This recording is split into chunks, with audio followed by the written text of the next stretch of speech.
Nexomon. Gra wydana 10 lipca 2020 przez producenta Vivo Interactive Inc. Grę można kupić za 35,99, a na GG Deals aktualnie nie ma żadnych ofert tańszych poza Steamową, więc jedyną ofertą jest tylko ta Steamowa za 35,99. Czy gra jest warta swojej ceny? Czy podróbka bądź też klon Pokemonów wyróżnia się jakoś na tle popularnej serii? Czy przeportowana gra z telefonów na komputery może być dobra? Cóż, zobaczymy. Witam serdecznie, z tej strony Kariot i witam w kolejnym filmie na tym kanale. Dzisiaj porozmawiamy sobie o wrażeniach z gry. Z gry, którą przyznam szczerze nie sądziłem, że będzie dobra, a raczej, że będzie tak dobra i tak wciągająca, ze względu na to, że cóż, szukałem sobie od jakiegoś czasu jakiejś podróby czy klonów Pokemonów, ze względu na to, że samą serię uwielbiam, choć po 5. generacji to już nic nie ogarniam, co tam się dzieje, a te najnowsze Pokemony to wyglądają dla mnie jak jakieś kurwa abominacje, szczerze powiedziawszy. Był Temtem, był Monster Sanctuary, były jeszcze jakieś tam inne podróby i w pewnym momencie przyszła pora na Nexomony, które miałem na swojej liście życzeń na Steamie. I cóż takiego się stało, na cóż takiego trafiłem, czy gra jest ciekawa i czy ma coś ciekawego do zaoferowania. Nexomony to gra, która najpierw pojawiła się na telefony bodajże w 2017 bądź 2018 roku, a swoją premierę na PC miała parę lat później.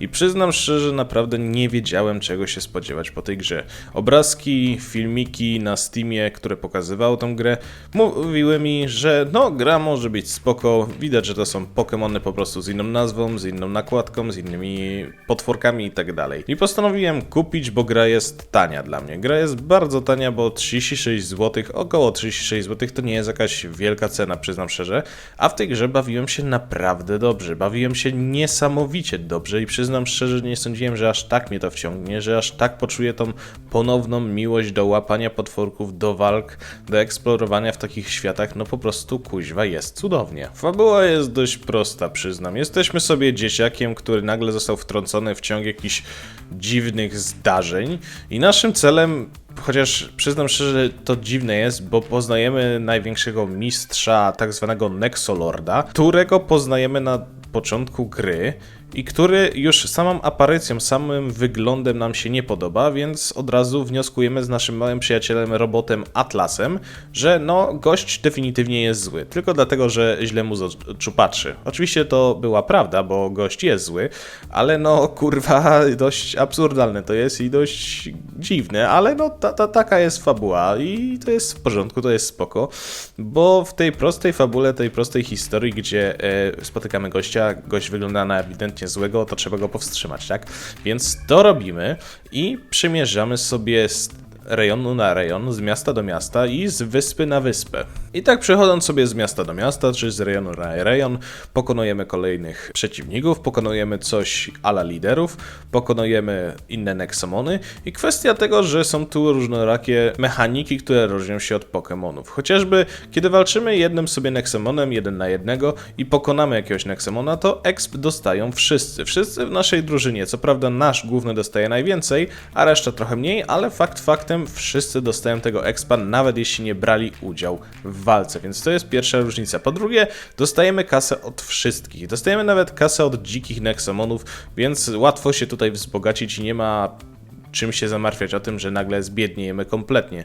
Chociaż w pewnym momencie miałem naprawdę sporo kasy i myślałem, że jestem bogaty, ale przyznam szczerze, że walki z bossami, tymi ostatecznymi, no wyruchałem je z pieniędzy kompletnie, więc to jest taka kwestia, że no myślisz, że jesteś bogaty, a tu nagle inflacja. Kolejną z różnic jest chociażby to, że tak jak mamy w Pokemonach Pokédex, tutaj mamy po prostu database i mamy chociażby informacje o tym, na którym poziomie Nexomony ewoluują. Przyznam szczerze też, że kolejna z takich różnic, że jest tu mało takich przeciwników przeciwko tamerom, tak myślę ich nazwać.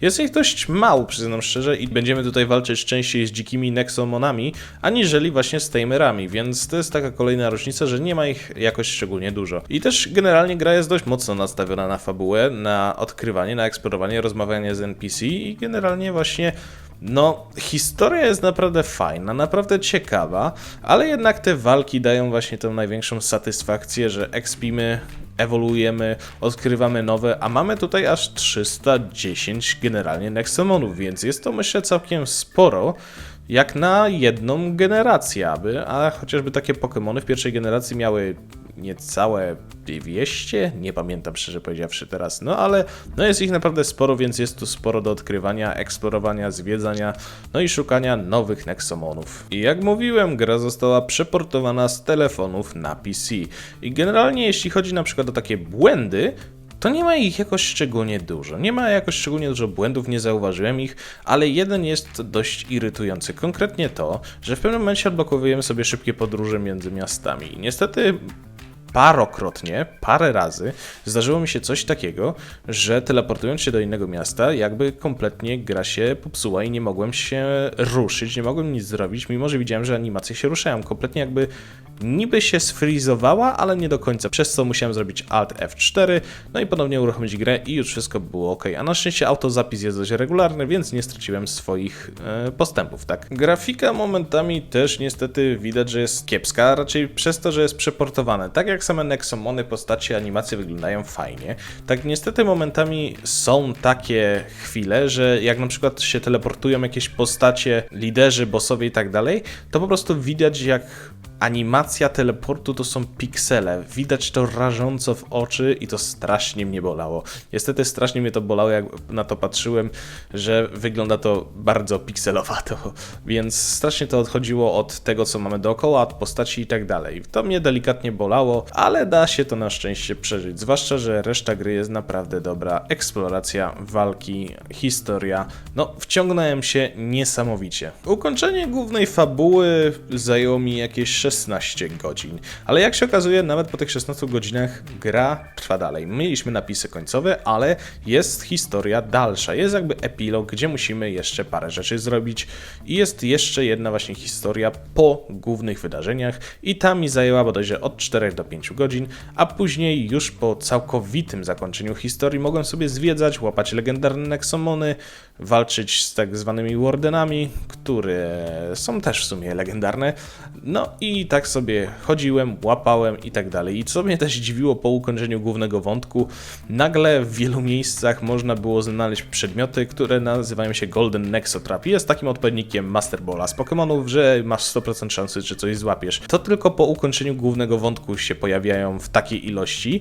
bo no nie wiem czemu, ale to może taka nagroda, żeby lepiej spędzić czas, żeby się bardziej pobawić z tym wszystkim, no bo faktycznie w pewnym momencie miałem ich aż tyle i to tylko ze znalezisk, bo tego nie można kupić, że miałem tego więcej niż normalnych Nexotrapów, czyli takich Pokeboli. Okej, przejdźmy sobie teraz do konkretnych kwestii. Technicznie. No technicznie jest tu dobrze, nie miałem żadnych spadków FPS-ów, nie miałem żadnych większych problemów, no jedynie technicznie był problem czasem właśnie z tymi teleportami, z tymi totemami i szybką podróżą, bo czasami gra faktycznie jakby się freezowała i musiałem ją włączyć ponownie, ale zdarzyło mi się to tylko kilkukrotnie przez te ogólnie chyba 24-25 godzin, więc dałem radę to jakoś przeżyć, zwłaszcza, że z tych teleportów nie korzystałem jakoś często, tylko już na sam koniec gry. Audio. Jeśli chodzi o audio, jest naprawdę fajnie. Słychać właśnie takie typowe muzyki, które pasują i do otoczenia, i mamy takie typowe battle music, że tak to nazwę. Czasami jednak miałem takie dziwne wrażenie, dziwne zdezorientowanie, że jak była historia, jak był dialog między dwoma postaciami, jakimś bossem, to muzyka brzmiała właśnie tak rytmicznie, tak pasowała, że zaraz będzie walka i w ogóle. I nagle jak wchodzi walka, to muzyka tak jest kompletnie niepasująca według mnie. Było takie dudnienie, takie budowanie atmosfery i nagle takie takie kompletnie jakby niepasujące dla mnie, takie wręcz jakby uspokajało i takie kurwa, co tu się właśnie stało? W kwestii audio warto powiedzieć to, że momentami dźwięki jakichś ataków, dźwięki wygranych, czy generalnie różnorakie dźwięki bywają naprawdę wkurzające, denerwujące i irytujące. Brzmią momentami naprawdę kuźwa strasznie, więc czasami naprawdę nie dało się tego według mnie słuchać. Dodatkowo warto też zaznaczyć, że same Nexomony nie mają swoich unikalnych dźwięków. Czy jest to jakiś wielki problem? Dla mnie osobiście nie, ale każdy może mieć inne zdanie w tej kwestii. Gameplay. Jeśli chodzi o gameplay, to jest naprawdę dobrze. Naprawdę się wciągnąłem na te 24-25 godzin.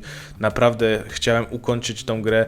Chciałem na 100% ją zrobić, znaleźć wszystkie legendarne Nexomony. No, nie wszystkie mi się udało, a chciałem też zrobić w miarę szybko ten materiał. Po prostu chciałem się z wami tym podzielić, bo naprawdę gra jest tego warta. Grafika.